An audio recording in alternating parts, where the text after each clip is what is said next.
At Airthings, I mean, we are a very ambitious company and all focused on air quality and also optimizing energy in buildings.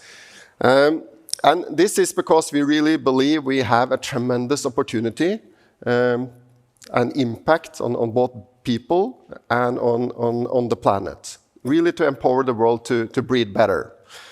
As we over the last 100 years have been insulating our homes and buildings and wrapped them all in plastics, made them really tight, the indoor air is now much more polluted than outdoor air. And if you have lived 50 years like myself, you have spent 45 of those years inside, breathing this air wrapped in plastic. So, next point is that 40% of the world's energy comes from buildings. And 4 out of 5 of the buildings that are out there today will still exist in year 2050. And most of these buildings, they don't have any smart building management systems.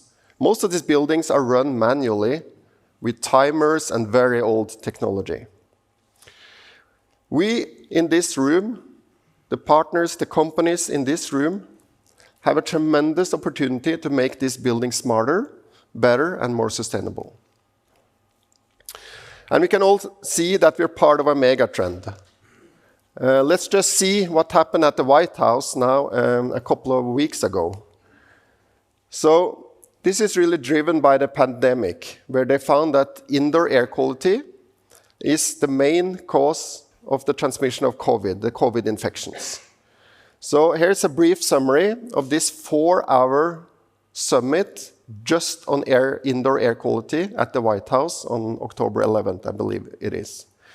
So they say, indoor air quality is crucial to public health. Poor indoor air quality is the main cause of transmission of respiratory pathogens like viruses and bacteria. Buildings consume 40% of the world's energy, and in some places up to 70%.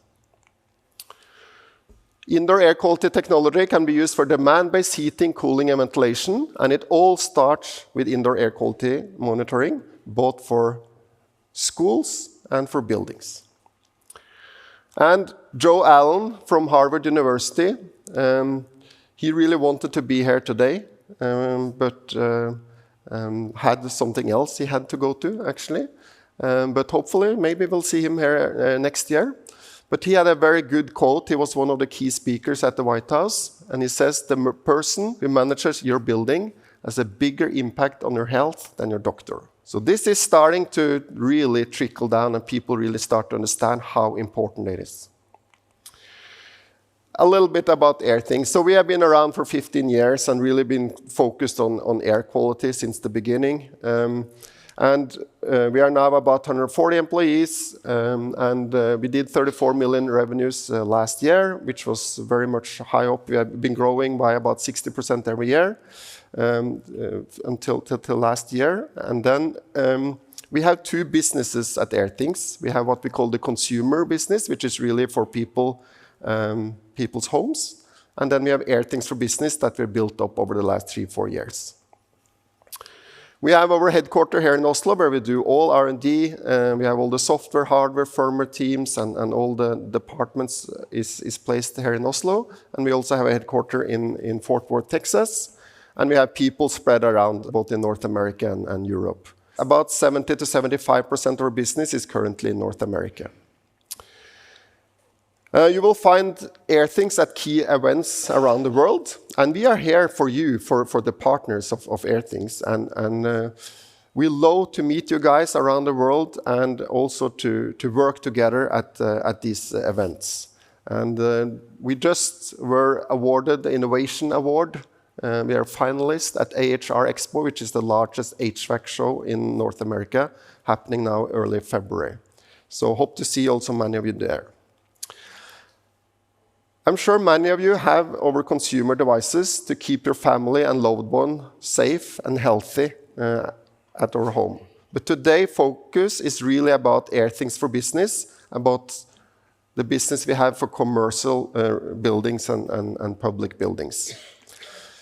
And Airthings for Business, we built up over the last 3-4 years, have seen high growth. We did about $11 million over the last 12 months. Also we have now close to 100,000 active air quality monitors out in the field in commercial and public buildings around the world. And we are monitoring now more than 15,000 classrooms around the world. When we look at that data, it's pretty remarkable to see how we deal with our children. It's not uncommon that we see CO2 levels more than 2,500 ppm during class. It's pretty common. This means that students and the teacher are highly dysfunctional, that their cognitive abilities are significantly impacted, and people are drowsy and tired and cannot really follow class. And the risk of transmission of viruses and bacteria is very high in these type of environments. And they come home to their parents and they get infected, and so it goes. It's a very high cost for the society. Many offices are just as bad. We see it especially in meeting rooms. We even see high radon levels in some offices, even high up in buildings, because of something is wrong with the HVAC system. We see high particle count, and we see offices that don't have proper ventilation or air filtration.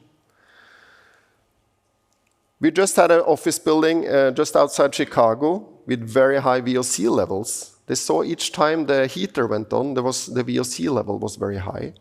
And it was found to be a small exhaust leakage from the furnace, which is gas-based furnace, which is typical in the US. And the gas boiler was blowing a little bit of exhaust air, so you got combustion air spread with the fresh air into the office environment. And people complain about headaches, and they were struggling to do good work in this office.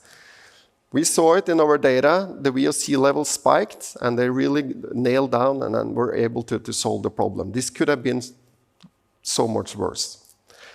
We see high virus risk whenever the air exchange rate is low compared to the number of people in the building. I see here, we're still good. It's a big room and well ventilated. That's why we chose Centralen. Soon, as I said, we have 100,000. We're going to have a lot more over the coming years of active sensors in commercial real estate around the world. When we analyze this data, we see so much waste of energy. Buildings and floors are fully ventilated when there's no people in the room or in the building. We see buildings that have 24 degrees Celsius inside when it's cold outside and it's the middle of the night. It's very common. We see the lights are on when there's no people in the building. And these things are so easy to fix with the technology and solutions from the companies in this room. To help us tackle these challenges, we also just launched the Space CO2 Mini, which is really the most advanced and most sustainable product from Airthings ever. It's a high-end NDIR CO2 sensor, very accurate, calibrated, with more than 10 years battery lifetime based on just 2 AA batteries. It's only selling in bulk, 4 packs, and this is also made cost-efficient so that you can get much more data from every building. This is a sensor, so we can get density to have sensors in every room in a building. That creates a lot more useful data for everybody using this. Also, to address the energy crisis, we just launched a partnership with Lindab a couple of weeks ago, so I wanted to highlight that, where we're enabling demand control ventilation for the retrofit market. So this is something that's easily can be installed in existing buildings. Airthings devices can now directly talk to the Lindab's VIV dampers, and this saves energy costs and bring fresh air to where people are and not everywhere in the building. Stefan from Lindab will talk more about this later today. So today is really dedicated to our partners and to you. Airthings have a partner-first model, and only through partners is how we can succeed and scale our company.